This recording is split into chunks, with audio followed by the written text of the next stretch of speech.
Namo tassa bhagavato arahato samma sambuddhassa. Namo tassa bhagavato arahato samma sambuddhassa. Jetavana, or Jeta's forest, located in Shravasti, Uttar Pradesh, India, is the place where the Buddha spent the longest time after attaining enlightenment. He would travel most of the year through the kingdoms of northern India, but he would spend the 3 months of the rainy season meditating in one place. Here in Jetavana, in a wooden hut called Gandakuti, the Buddha spent 24 rainy seasons out of the 45 years in which he expounded his teaching. At the time, Jetavana was a forested park located just south of Savatthi, the capital of the Kosala kingdom, one of the great Indian kingdoms of the time. The Buddha had already visited Savatthi several times, but starting in the 20th year after attaining liberation, approximately from the age of 56, he spent all his rainy season retreats here at Jetavana, except for the last one. The place is still permeated today with the peaceful and luminous atmosphere of his practice. Anathapindika, an extremely wealthy merchant from Savatthi, thought of buying the Jetavana park to give it to the Buddha as a residence and a place of meditation. This place, which at the time was covered by a dense forest, was chosen by Anathapindika because it was pleasant and peaceful, and especially because it was uninhabited. The price asked by the park's owner, Prince Jeta, son of the Maharaja of Kosala, was exorbitant. The buyer had to cover the entire plot of land with gold coins placed side by side. Anathapindika, however, accepted the price without hesitation and brought 40 carts full of bags of gold coins, with which his servants paved the ground of Jetavana. Anathapindika then built several wooden huts for meditation in the park. History mentions 3, Gandakuti, Kosambakuti, and Anandakuti. According to the commentaries on the Tipitaka, the hut where the Buddha stayed, Gandakuti, or the perfumed hut, was built of expensive sandalwood. Another possible explanation for its name is that, during certain types of deep meditation, the space where the meditator sits becomes permeated with a very pleasant fragrance generated by the state of samadhi. What is specific to this special fragrance is that it is not carried by air currents, as if the space itself, and not the air, were permeated with the fragrance. In the Buddha's discourses recorded in the Tipitaka, numerous meditation techniques were listed, from the 4 states of Brahma to meditation on the impermanence of the body, meditation on the elements, on colors, on light, on the breath, and so on. Some meditation techniques were aimed at overcoming certain obstacles, reaching certain levels of meditation, or achieving certain siddhis, or were especially recommended for certain types of practitioners, depending on each person's personality.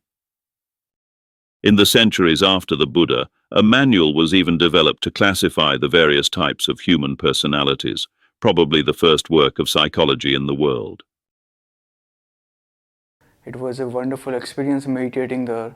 People from all over the world were coming there and they were giving respect to the Buddha. It was a joy to see the type of respect they were giving to the person who really deserved the wonderful genius, the great psychological genius of the world, the Buddha. So it was very inspiring. And I learned a little bit of Pali, so they were chanting Pali chantings, and while meditating, when I was used to think about what they are chanting, that used to give me lots of energy, and overall it was a very wonderful, blissful experience. I'm looking forward to go there sometime in the future also. The Pali Sutras of the Tipitaka canon contain invaluable information for meditation, from the mental attitude that a practitioner must cultivate to the detailed description of a succession of powers of the heart and mind, known as the Sata Bojjhanga, or Sapta Bodhyanga, the 7 factors of enlightenment, which ensure the achievement of the final goal. The Buddha gave many of his discourses on meditation practice here in Jetavana. More than half of his discourses recorded in the Majjhima Nikaya took place here. In the discourse recorded in the Kayagata Sati Sutta, the Buddha described several ways to practice continuous mindfulness of the body. The increasingly deeper stages of meditation achieved through these practices and what the meditator actually feels when he attains them. By analogy with a man who, walking through the forest, sees the footprints of a giant elephant, which he follows, in the Kulahatipadopama Sutta, he called these stages of meditation the footprints of the one who has reached the end of the path. In India and the Buddhist countries of Southeast Asia, the footprints of the Buddha, or the feet of one's own teacher, are viewed with reverence, and they are considered the sources of knowledge and liberation. The Buddha also had another meditation residence near Savatthi, at Pubarama, located east of Jetavana. Pubarama Vihara was a gift to the Buddha from Visakha, a devout lay follower, and a few important meditation discourses were held here as well. During the rainy season, through intense practice, many young monks made notable progress in meditation under the guidance of more experienced monks. The Buddha did not want to interrupt this period of fruitful practice and announced that he would remain in Savatthi for 1 month longer than usual, until Kamudi, the full moon night in October, when the blooming of the white water lilies was celebrated. The news spread and many bhikkhus gathered at Savatthi on the evening of Kamudi.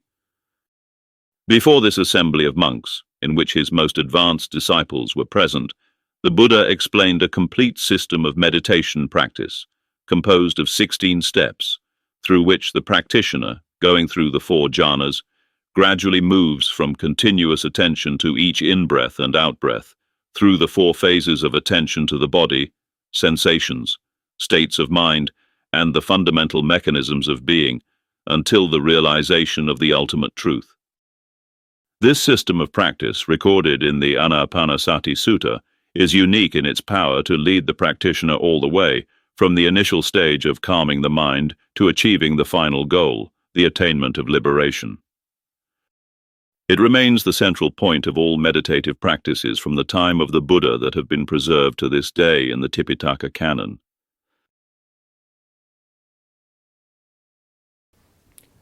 The jhanas are basically the deep concentration. So in the first stage of jhana, like which the Buddha has described, there is vitaka vichara, which is thought and evolution. There is piti, which is mental pleasantness. There is sukha, which is bodily pleasure, and then there is ekagrata, which is one-pointedness. So when you practice the mindfulness of breathing for a long time, given the instruction has been given by the Buddha in the Anapanasati Sutta, then you go through the first jhana and followed by second, third jhana, and they've got different stages in the second jhana. Like your vitaka and vichara, it comes out. You have the 3 or 4 things left. Similarly, the third, the fourth. So jhanas are important in the sense that it makes your mind very concentrated, number one, and the mind always seeks some food. Like we want some food from the outside world, some entertainment on the mobile phone, or some it needs food. Like it needs food all the time, even if we are sleeping. So jhanas are a very nutritious source of food for the mind. It's full of awareness, full of concentration, pleasure, which is one of the factors of enlightenment also. In the centuries that followed, monasteries and temples were built successively in the Jetavana Park. One of the monasteries described by Chinese pilgrims had 7 floors. Later, with the Muslim invasion at the end of the 12th century, these buildings would be burned down and destroyed, leaving only ruins covered over time by earth and forest. The commentary on one of the Jataka tales says that at the entrance to Jetavana Park, on the initiative of Ananda, with the consent of the Buddha, and with the help of Mahakashyapa and Anathapindika, from a seed of the Bodhi tree at Bodhigaya, a tree was planted that would become known as the Ananda Bodhi tree. A Bodhi tree still grows within the park today and is being revered by Buddhist pilgrims as the Ananda Bodhi tree.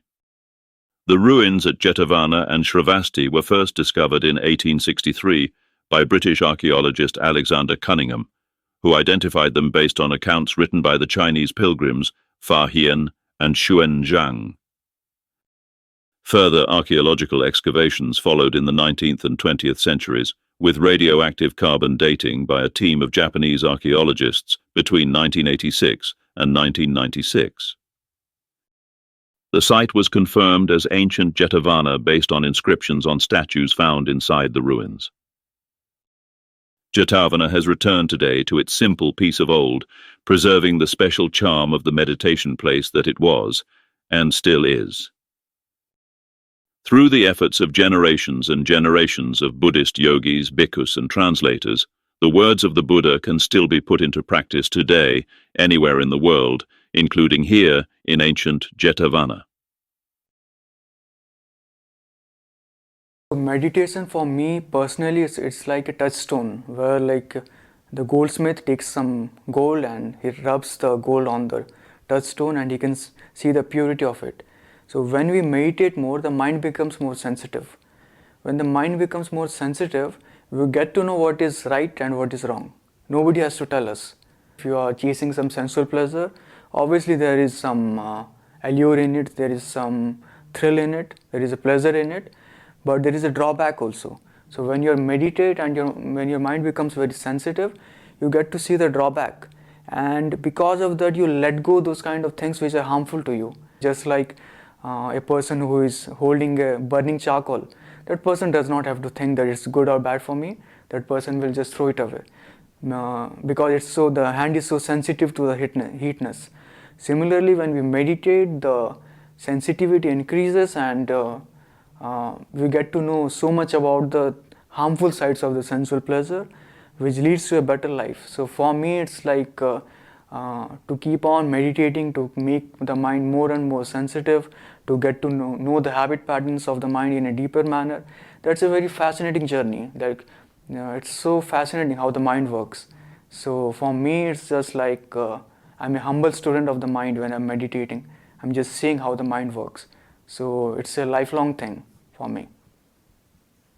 Mano puban gama dhamma manu setha manu maya mansache paduthena bhasati va karoti va tato nan dukh manveti chakkan va vahto padan Manu puban gama dhamma manu setha manu maya mansache pasannena bhasati va karoti va tato nan sukh manveti chaya va anpayani akochimam avdhimam ajnimam ahasime echatan opanayanti beyante supna sammanti akochimam avdhimam ajnimam ahasime echatan opanayanti beyante supna sammanti नहीं वेरे न वेरानि समन्ति दकुदाचनन् अवेरेन च सम्मन्ति एष धम्मो सनातनो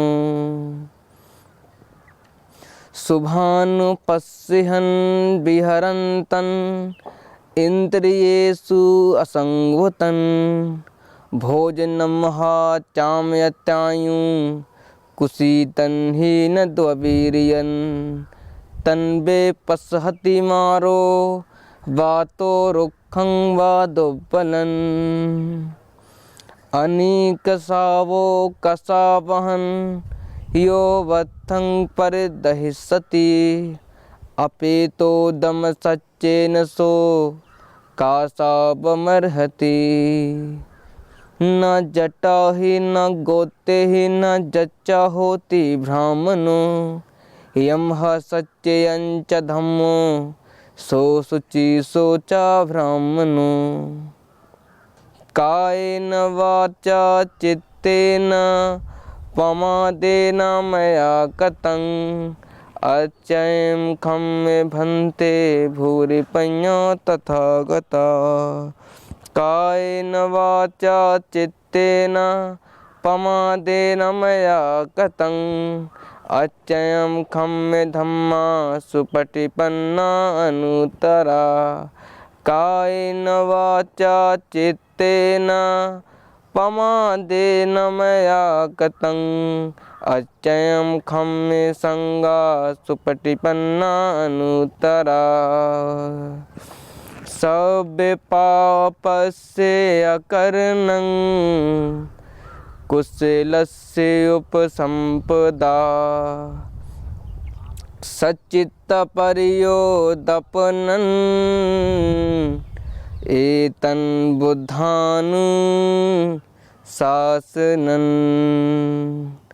सव्यपापस्य अकर्णं कुशलस्य उपसम्पदा सच्चित्तपर्योदपनन् एतन् बुद्धानुशासनन्. As in the great ocean there is but one taste, that of salt. In all the teachings I have given you there is but one taste, the taste of freedom. मनोपुबं गमा धम्मा मनुसेठा मनोमया मनसा चे पदुत्थेन भासति वा करोति वा ततो नन् दुःखमन्वेति चक्कन् वा वहतो पदन् मनोपुबं गमा धम्मा मनुसेठा मनोमया मनसा चे प्रसन्नेन भासति वा करोति वा.